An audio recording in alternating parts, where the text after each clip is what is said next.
গতকাল এশিয়া কাপে সুপার ফোরে হাই ভোল্টেজ ম্যাচে ইন্ডিয়া পাকিস্তান মুখোমুখি হয়। ইন্ডিয়া টস জিতে ফিল্ডিংয়ের সিদ্ধান্ত নেয়।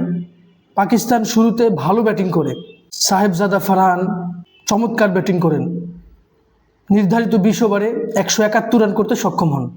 জবাবে ভারতীয় দল ব্যাট করতে নেমে অভিষেক শর্মা, শুভমান গিল চমৎকার কাউন্টার অ্যাটাক করে এবং পাকিস্তানের বোলাররা খুব বেশি সুবিধা করতে পারে না। ফলে ভারতীয় দল খুব সহজেই এই ম্যাচ তারা জিততে সক্ষম হন। এই ম্যাচে আসলে অনেক কিছু হয়েছে, তবে সবচাইতে বড় যে বিষয় সেটা হচ্ছে ক্রিকেট। সত্যিকার অর্থেই পাকিস্তান থেকে ক্রিকেট ফ্যান্সরা যেরকম আশা করেছিল ভারতের মোকাবেলা করবে, ভারতকে ফাইট করবে, ভারতের সাথে চ্যালেঞ্জ করবে এবং ভারতকে হারাবে, এর কোনো কিছুই আসলে হয় না এই ম্যাচে। যাই হোক, পরবর্তীতে বাংলাদেশের ম্যাচ 24 তারিখ ইন্ডিয়ার সাথে। ইন্ডিয়া এবং বাংলাদেশের মাঝে অনেক পার্থক্য রয়েছে।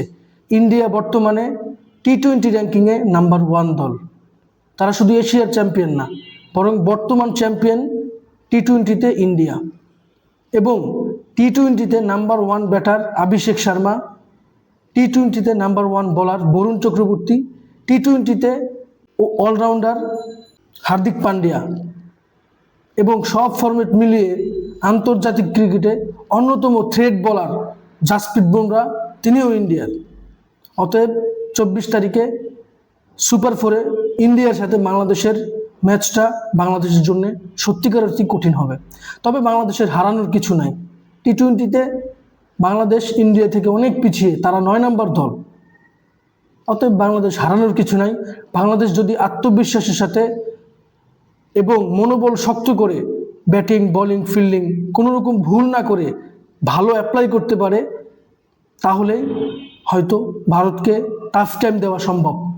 এমনকি ক্রিকেট গোল বলের খেলা, ওই দিন যদি বাংলাদেশের কোনো 1-2জন প্লেয়ার নিজেদের সেরাটা বের করতে পারে, তাহলে ভারতকে হারানোও সম্ভব। তবে আমি মনে করি ভারতের সাথে অবশ্যই left arm orthodox Nasum Ahmed এবং very aggressive bowler Tanzid Hasan সাকিবকে আমি অবশ্যই প্লেইং 11-এ চাচ্ছি। এই দুজন ভারতের সাথে সবসময় ভালো খেলে এবং Tanzid Hasan Sakib aggressive player, attacking player এবং তার যে আক্রমণাত্মক মনোভাব বড় ম্যাচে, এটা অবশ্যই বাংলাদেশকে কাজে দিবে।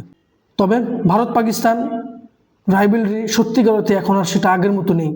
এখন এশিয়ার মধ্যে বাংলাদেশ শ্রীলঙ্কা রাইভেলরি, এটাই দর্শককে সবচেয়ে বেশি আনন্দিত করে। তবে বাংলাদেশকে ফাইনাল খেলতে হলে ভারতের সাথে ভালো খেলতে হবে, কেননা ভারত এবং পাকিস্তানের সাথে ব্যাক টু ব্যাক ম্যাচ। পরের দিন 25 তারিখে আবার পাকিস্তানের সাথে খেলা।